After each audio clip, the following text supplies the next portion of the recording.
UKLO 1 year masters. No IELTS required up to 5 years visa. High visa success rate. Hello guys, welcome to hit TV. So ముంబైలో జరిగిన ఒక ఇన్సిడెంట్ని Mumbai heroine అని చెప్పి పదే పదే దాని గురించి చాలామంది చెప్తున్నారు. ఈవెన్ నిన్న టీవీ5 మూర్తి గారు కూడా అదే ముంబై హీరోయిన్ తీసుకొచ్చి ఒక ఇంటర్వ్యూ చేయడం జరిగింది. వీడియో కాల్ చేయడం జరిగింది. సో అసలు ఏం జరిగింది, ఓవరాల్ స్టోరీ ఒకసారి మీకు క్లియర్ కట్గా చెప్తాను. సో ముంబైకి సంబంధించిన ఒక హీరోయిన్ కాదంబరి జట్వాని ఒక హీరోయిన్ అక్కడ ముంబైలో షోస్ చేస్తుంది. యాక్ట్ చేస్తుంది, బాగానే ఉంది, ప్రొఫెషనల్ పరంగా బాగానే ఉంది. అండ్ ఈవెన్ ఆ అమ్మాయి డాక్టర్ చదువుతుంది అనమాట. సో అమ్మాయి యాక్టింగ్ అంటే ఇంట్రెస్ట్ ఉండి సినీ రంగాలకి రావడం జరిగింది. సో అమ్మాయి ఒక బాగానే ఉంది. సో జిందాల్ అనే ఒక వ్యక్తి ఆ అమ్మాయిని వేధిస్తున్నాడు, ఆ అమ్మాయిని హెరాస్ చేస్తున్నాడు అని చెప్పి సో అమ్మాయి జిందాల్ అనే వ్యక్తి పైన కేసు మాత్రం వేసింది. అది కూడా ముంబై పోలీస్ స్టేషన్లో కేసు వేసింది అనమాట. సో ఆ జిందాల్ అనే ఒక వ్యక్తి, ఆయనకి ఆంధ్ర రాష్ట్రంలో మంచి సత్సంబంధాలు ఉన్నాయి. సో ఆ కేసు నుంచి బయటపడాలంటే ఒక పవర్ కావాలి. ఆ పవర్ ఆంధ్రప్రదేశ్ అప్పుడున్న గవర్నమెంట్, జగన్మోహన్ రెడ్డి గారి గవర్నమెంట్ ఆంధ్రప్రదేశ్లో ఉన్న గవర్నమెంట్ని యూజ్ చేసుకున్నాడు. సో జిందాల్ అనే వ్యక్తి ఆంధ్రప్రదేశ్ గవర్నమెంట్ని హెల్ప్ కోరడం జరిగింది.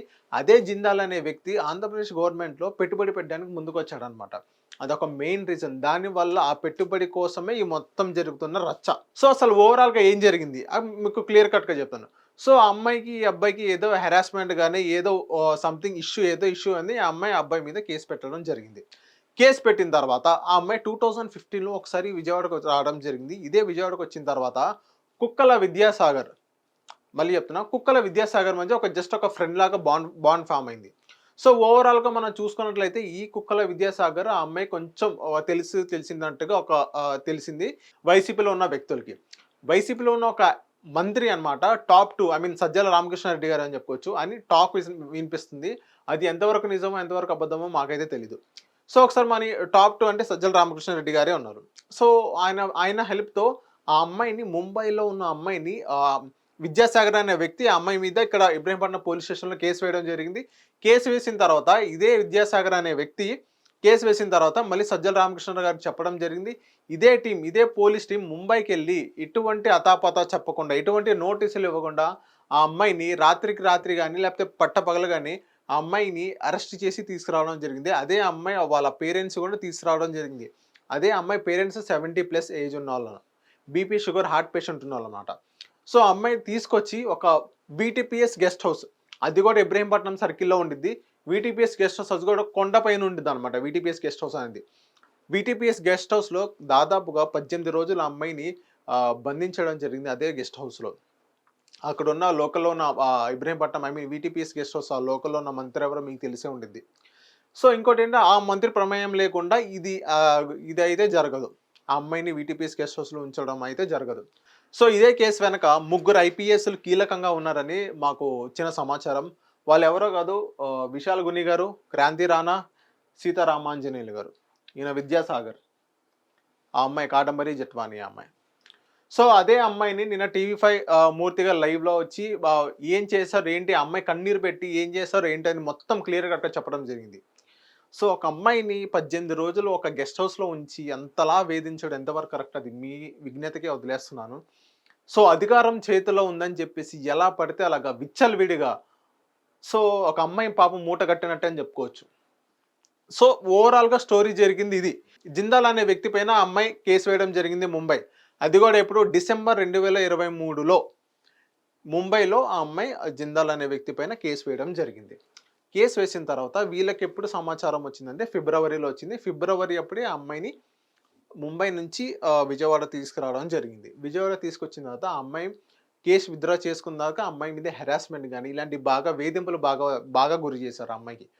సో ఇదే ఫిబ్రవరిలో తీసుకొచ్చారు కదా, మళ్ళీ మార్చిలో ఆ అమ్మాయి మీద ఎంటీ పేపర్ మీద సైన్ కానీ థమ్స్ కానీ మొత్తం తీసుకున్న తర్వాత ఆ అమ్మాయి అక్కడ కేసు విత్డ్రా చేసుకోవడం జరిగింది. సో ఓవరాల్గా జరిగింది ఇదేమంట, ఒక ఐపీఎస్లో అందులో ఇలాంటి మీడియేటర్గా ఉన్నారంటే సిగ్గుచేట అనమాట మన ఆంధ్ర రాష్ట్రానికి. సో ఒక అమ్మాయిని 18 రోజులు వేధించడం అనేది కరెక్ట్ కాదు. ఓవరాల్గా జరిగిన విషయం అయితే ఇదే 1995 నుంచి 2004 వరకు ఎప్పుడైతే చంద్రబాబు నాయుడు గారు అధికారంలో ఉన్నప్పుడు, సో అప్పటిదాకా 2004 వరకు ఐపీఎస్ఎల్ మీద ఎటువంటి కేసు అనేది నమోదు అవ్వాల. తర్వాత 2004 నుంచి 2014 ఐపీఎస్ఎల్ మీద కేసులు అయినాయి. మళ్ళీ ఇప్పుడు 2014 నుంచి 2019 దాకా ఐపీఎస్ఎస్ మీద మళ్ళీ కేసు అని, కానీ అది ప్రూవెన్ కాదు, అది ప్రూవ్ అవ్వాల. మళ్ళీ ఇప్పుడు 2019 తర్వాత 2019 నుంచి 2024 తర్వాత మళ్ళీ ఇప్పుడు ఒక ముగ్గురు ఐపీఎస్‌లని బయటకొచ్చారనమాట. వీళ్ళ మీద కేసులున్నాయి. వీళ్ళ మీద కేసు అనేది పెడుతున్నారు ఇప్పుడు. మొత్తం ఓవరాల్‌గా అమ్మాయితో మాట్లాడడం జరిగింది. ఈవెన్ సీఎం చంద్రబాబు నాయుడు గారు కూడా ఇదే సిట్యుయేషన్ మీద చాలా సీరియస్‌గా అయ్యారు. అండ్ సీఎంఓ నుంచి ఒక టీమ్ ముంబైకెళ్ళడం జరిగింది. వాళ్ళతో మాట్లాడడం జరిగింది. ఆ అమ్మాయిని మాట్లాడడం జరిగింది. అసలు ఏం జరిగింది, ఏంటి మొత్తం రికార్డ్స్ తీసుకోవడం జరిగింది. అండ్ దీనిపైన హోమ్ మినిస్టర్ అనిత గారు కూడా స్పందిస్తారని మేము భావిస్తున్నాము. సో, ఓవరాల్‌గా జరిగింది మాత్రం ఇది. విద్యాసాగర్ అనే వ్యక్తి ఆ అమ్మాయి మీద కేసు పెట్టడం. ఫస్ట్ ఆఫ్ ఆల్ ఆ అమ్మాయి జిందాల్ అనే వ్యక్తి పైన కేసు పెట్టడం. దాని తర్వాత జిందాల్ అనే వ్యక్తి ఆంధ్ర రాష్ట్రంలో ఉన్న పవర్‌ని యూజ్ చేసుకోవడం. విద్యాసాగర్ అనే వ్యక్తి ఈ అమ్మాయి మీద కేసు పెట్టడం ఫిబ్రవరిలో ఆ అమ్మాయిని తీసుకురావడం. తీసుకొచ్చిన తర్వాత వీటీపీఎస్ గెస్ట్ హౌస్ కొండపైన అక్కడ బంధించడం జరిగింది. తర్వాత మార్చి 2024లో ఆ అమ్మాయి సైన్స్ గాని, వైట్ పేపర్ మీద సైన్స్ గాని మొత్తం తీసుకొని ఆ కేస్ అనేది విత్‌డ్రా చేసుకోవడం జరిగింది. దీని వెనక ఐపీఎస్‌ల సహాయం తీసుకున్నారు. సో, ఓవరాల్‌గా జరిగింది ఇది. ఒక అమ్మాయిని బంధించి వేధించారనే చెప్పుకోవచ్చు. ఇది చాలా సిగ్గుచేటని చెప్పుకోవచ్చు. జగన్మోహన్ రెడ్డి గారికి నా అక్కలు, నా చెల్లెమ్మలు ఏదైతే ఆయన అంటారో, ఏదైతే డైలాగ్స్ యూజ్ చేస్తారో, ఆ డైలాగ్స్ ఇప్పుడు ఏమైనాయి, ఈవెన్ ఇదే వార్తని సాక్షి టీవీలో ఇప్పటిదాకా వేయలేదు. ఇంకోటేంటంటే ఈ వార్త అనేది తప్పు వార్త, తప్పుడు సమాచారం అని కూడా వేయలేదు సాక్షి టీవీలో. సో, దీన్ని బట్టి మనకు అర్థమవ్వాల్సింది ఏంటంటే, ఏదైతే ఇది ఇష్యూ ఉందో అది నిజమే అని మనం భావించొచ్చనమాట. అండ్ ఇదే ఇష్యూ మీద ఏదైనా ఫర్దర్‌గా మాకేమన్నా డీటెయిల్స్ వస్తే అది ఫస్ట్ మీకు చెప్పడానికే ప్రయత్నిస్తాం. Thank you. Hit TV app ని డౌన్లోడ్ చేసుకోండి. ఇందులో short news, live news, entertainment movies అన్ని అవైలబుల్ గా ఉన్నాయి. Please download Hit TV app. Hit TV app. Hit TV యాప్ని ఫ్రీగా డౌన్లోడ్ చేసుకోండి.